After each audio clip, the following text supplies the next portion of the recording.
بسم اللہ والحمد للہ والصلاة والسلام علی رسول اللہ اما بعد۔ معزز حاضرین اکرام، سورہ فاتحہ کی آیت الرحمن الرحیم، جس کا ترجمہ ہے جو سب پر مہربان ہے، بہت مہربان ہے۔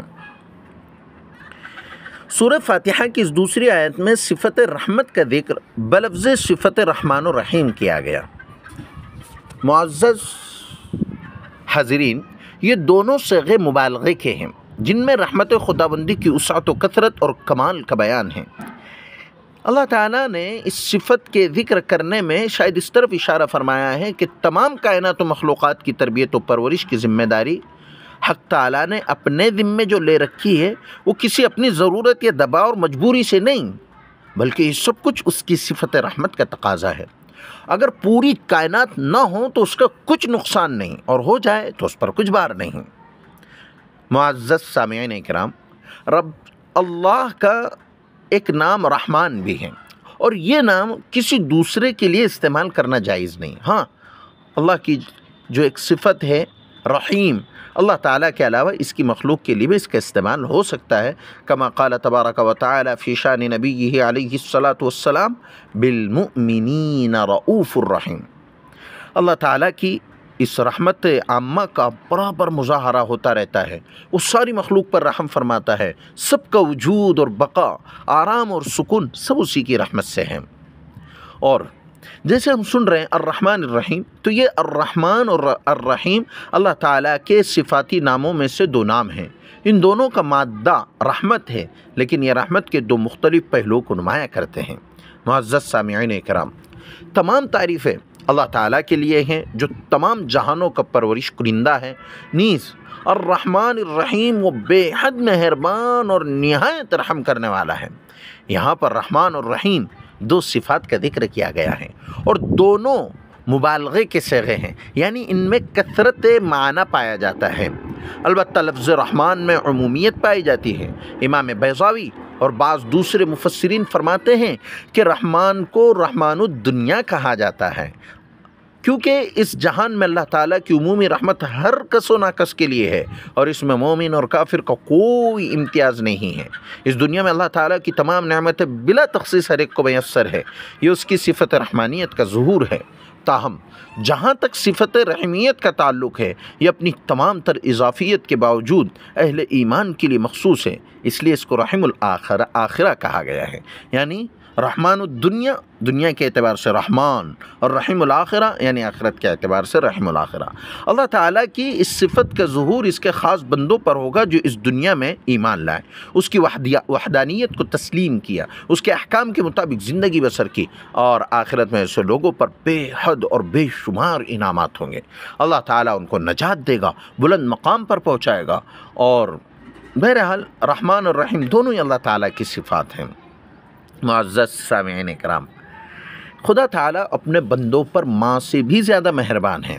ایک واقعہ سنیے۔ ایک دفعہ جنگ کے موقع پر ایک عورت کا شیرخوار بچہ یعنی دودھ پیتا بچہ گم ہو گیا۔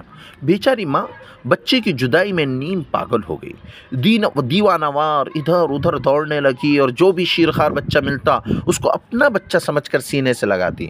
حضور اکرم صلی اللہ علیہ وسلم نے دیکھا تو صحابہ رضی اللہ تعالیٰ عنہم اجمعین سے فرمایا کہ دیکھو، اس عورت کا بچہ گم ہو گیا ہے، اور یہ اس کے لیے کس قدر پریشان ہے۔ کیا اس عورت کے لیے ممکن ہے کہ اتنے پیارے بچے کو یہ خود آگ میں ڈال دے؟ صحابہ رضی اللہ تعالیٰ عنہم اجمعین نے عرض کیا، حضور ایسا تو نہیں ہو سکتا، جو عورت اپنے بچے کے لیے اس قدر تڑپ رہی ہے وہ اسے آگ میں کیسے ڈال سکتی ہے؟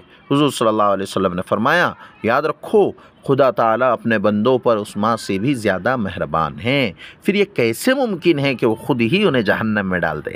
یہ تو خود انسان ہے جو اپنے مالک کی نعمتوں کی ناشکری کرتے ہیں اور کفر و شرک کا ارتکاب کر کے اپنے آپ کو جہنم کا سزاوار بناتے ہیں۔ حقیقت یہ ہے کہ اللہ تعالیٰ تو انسانوں پر نہایت ہی مہربان ہیں۔ ایک دفعہ دوران سفر ایک صحابی کہیں سے چڑیا کے بچوں کو پکڑ کر اپنی چادر میں ڈال لیا۔ چڑیا سخت پریشان ہوئی اور چادر کے اوپر منڈلانے لگی۔ جب اس صحابی نے چادر کو کھولا تو چڑیا فوراً بچوں پر گر پڑی۔ اس نے بچوں کی محبت میں خود اپنی گرفتاری کی بھی پرواہ نہ کی۔ یہ واقعہ جب حضور صلی اللہ علیہ وسلم کے سامنے بیان کیا گیا تو آپ نے فرمایا، ایسا نہ کرو، جاؤ ان بچوں کو اسی درخت پر چھوڑاؤ جہاں سے اٹھایا تھا۔ پھر آپ نے یہ بات سمجھائی کہ دیکھو اللہ تعالیٰ نے جانوروں میں بھی اتنی محبت رکھی ہے کہ وہ اپنے بچوں پر زیادتی کو برداشت نہیں کر سکتے۔ خدا تعالیٰ نے انہیں اتنا شعور دے رکھا ہے۔ حدیث شریف میں آتا ہے کہ اللہ تعالیٰ نے گائے، بھینس اور بکری وغیرہ کے دل میں اس قدر محبت ڈال دی کہ وہ زمین پر پاؤں رکھنے سے پہلے تسلی کر لیتے ہیں کہیں اس کا بچہ نیچے نہ جائے۔ پھر آپ نے فرمایا اللہ تعالیٰ کی رحمت کے 100 حصے ہیں جن میں سے صرف ایک حصہ اس نے اپنی تمام مخلوق پر تقسیم کیا ہے اور باقی 99 حصے اپنے پاس رکھے ہیں۔ اس دنیا میں انسانوں، حیوانوں، چرندوں اور پرندوں کے دلوں میں اپنی اولادوں کے لیے جتنی محبت موجود ہے وہ اللہ تعالیٰ کی مہربانی کا صرف ایک حصہ ہے۔ جب قیامت کے دن آئے گا تو اللہ تعالیٰ اسے ایک حصے کو باقی 99 حصوں کے ساتھ ملا کر پورے 100 درجے کی مہربانیاں اپنے اہل ایمان بندوں پر فرمائے گا۔ اب جبکہ انسان سوسائٹی پر اللہ تعالیٰ کی بہت سی مہربانیاں جلوہ گر ہیں تو ہر انسان خصوصاً اہل ایمان پر صفت رحمانیت اور رحمیت کے اثرات نظر آنے چاہیے۔ اس لیے اس کی عملی صورت کے متعلق حضور صلی اللہ علیہ وسلم کا ارشاد مبارک ہے، سنو ارحموا من فی الارض یرحمکم من فی السماء، تم زمین میں رہنے والے انسانوں پر رحم کرو، بلندیوں میں رہنے والا پروردگار تم پر رحم فرمائے گا۔ آپ نے یہ بھی فرمایا من لا یرحم لا یرحم، جو دوسروں پر رحم نہیں کرتا اس پر بھی رحم نہیں کیا جاتا۔ اس لیے ہمیں چاہیے کہ ہم ایک دوسرے پر رحم کا معاملہ کریں، ظلم کا معاملہ نہ کریں۔ بہرحال الرحمن الرحیم میں ایک لفظ ہے رحمت، اس کا مفہوم کیا ہے؟ تو سنیے، رحمان اور رحیم کا مفہوم جاننے کے لیے، یعنی اس کا جو صفت رحمت ہے یہ جاننے کے لیے ضروری ہے کہ ہم اس کائنات پر تدبر کی نگاہ ڈالیں۔ ہم دیکھتے ہیں کہ یہاں کائنات کے لیے صرف پرورش اور تربیت کا سامان ہی مہیا نہیں ہو رہا ہے، بلکہ پرورش سے بھی زیادہ بنانے، سنوارنے اور فائدہ پہنچانے کی حقیقت کام کر رہی ہے۔ ہم دیکھتے ہیں کہ اس کی فطرت میں بناؤ ہے، اس کے بناؤ میں خوبی، اس کے مزاج میں اعتدال، اس کے فعل میں خواص، اس کی صورت میں حسن، اس کی صداؤں میں نغمہ، اس کی بو میں عطر بیزی، اور اس کی کوئی بات ایسی نہیں ہے جو اس کارخانہ کی تعمیر اور درستگی کے لیے مفید نہ ہو۔ پھر اسی پر بس نہیں، بلکہ اس دنیا میں مخلوقات کی اپنی زندگی اور بقا کے لیے جن چیزوں کی ضرورت ہے، صرف ایسا نہیں ہے کہ انہیں مہیا کر دیا گیا، بلکہ اس کے ساتھ ہم دیکھتے ہیں کہ اس کارگاہ عالم میں عناصر حیات میں سے ہر عنصر، اس کے مؤثرات میں سے ہر مؤثر، اس کے خواص میں سے ہر خاصہ ایک بے پناہ فیضان کا جوش رکھتا ہے، اور ہر کسی کے اندر یہ خواہش تڑپتی دکھائی دیتی ہے کہ وہ آگے بڑھ کر اپنے فیضان سے اور اپنی خدمت سے مخلوقات کو نوازیں۔ سورج، چاند، تارے، ہوا، بارش، دنیا، سمندر، پہاڑ، ان میں سے کون ہیں جو مخلوقات کے لیے راحت رسانی اور آسائش دینے میں پیچھے رہ رہے ہوں؟ تصور کیجئے، ہم رات بھر خواب غفلت کے مزے لوٹتے ہیں، سہانے خواب دیکھتے ہیں، اور صبح نیند کا خمار اترتے ہی اپنے آپ کو بعد سحر کی طرح تر و تازہ اور شاداب محسوس کرتے ہیں، مگر ہم نے کبھی یہ غور کرنے کی زحمت نہیں کی کہ ہم نے تھکاوٹ سے چور ہو کر جیسے ہی اپنے آپ کو بستر پر گرایا تو نیند لوریاں دیتی ہوئی خود بخود موجود ہی۔ ہم آرام کرتے رہے، وہ شب بھر ہمیں تھپکی دیتا رہا۔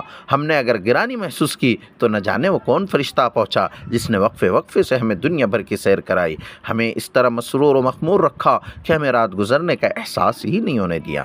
یہ جو عناصر رحمت مسلسل اپنا فرض انجام دینے میں مصروف رہے ہیں، ہمیں تو انہیں بلانے کی زحمت بھی نہیں کرنی پڑتی۔ یہ ان کا آپ بے تابانہ ہمارا سکون اور آرام مہیا کرنے میں لگے رہتے ہیں۔ یہ اللہ کی رحمت کے سوا اور کیا ہے؟ معزز سامعین اکرام، ہم ذرا سوچیں کہ سورج، چاند، یہ سب اپنے اپنے کام میں لگے ہوئے ہیں، بلکہ انسان اگر تھوڑا سا غور کرے فَلْيَنْظُرِ الْإِنسَانُ إِلَىٰ طَعَامِهِ، اللہ تعالیٰ فرماتے ہیں فَلْيَنْظُرِ الْإِنسَانُ إِلَىٰ طَعَامِهِ، انسان کو چاہیے کہ اپنے کھانے ہی کو دیکھے کہ جو غذا اس کے سامنے پڑی وہ کہاں سے آئی۔ یقیناً یہ گیہوں سے تیار ہوئی ہے، گیہوں کا ایک دانہ ہتھیلی پر رکھ کر سوچو کہ یہ کیسے تیار ہوا۔ یہ سب قدرت خداوندی اور اللہ تعالیٰ کی رحمت ہی ہے۔ اللہ تعالیٰ کی رحمت کے علاوہ اور کیا ہو سکتا ہے؟ غرض کہ عناصر قدرت میں سے ایک عنصر اور ایک خاصہ مخلوقات کو راحت رسانی اور سہولت مہیا کرنے کے لیے بےتاب ہے، اور کبھی اس نے تساہل سے کام نہیں لیا۔ یہ سب کچھ اس لیے ہے کہ پروردگار میں صفت ربوبیت کے ساتھ ساتھ رحمت بھی اپنا وجود رکھتی ہے، اور یہ سب رحمت ہی کا مظہر ہے۔ معزز سامعین اکرام، رحمان اللہ پاک کے علاوہ کسی دوسرے کے لیے استعمال کرنا جائز نہیں ہے، اور رحیم اللہ تعالیٰ کے علاوہ اس کی مخلوق کے لیے بھی استعمال ہو سکتا ہے۔ یہ فوائد درس میں سے ہم نے بیان کیا۔ خدا تعالیٰ اپنے بندوں پر ماں سے بھی زیادہ مہربان ہے۔ حضور اکرم صلی اللہ علیہ وسلم کا ارشاد ہے، ارحموا من فی الارض یرحمکم من فی السماء، تم زمین میں رہنے والے انسانوں پر رحم کرو، بلندیوں میں رہنے والا پروردگار تم پر رحم فرمائے گا۔ آپ نے یہ بھی فرمایا، من لا یرحم لا یرحم، جو دوسروں پر رحم نہیں کرتا اس پر بھی رحم نہیں کیا جاتا۔ اور ہم بے خبری میں اللہ تعالیٰ کی جن نعمتوں سے استفادہ کرتے ہیں وہ سراسر اللہ کی رحمت کا ظہور ہے۔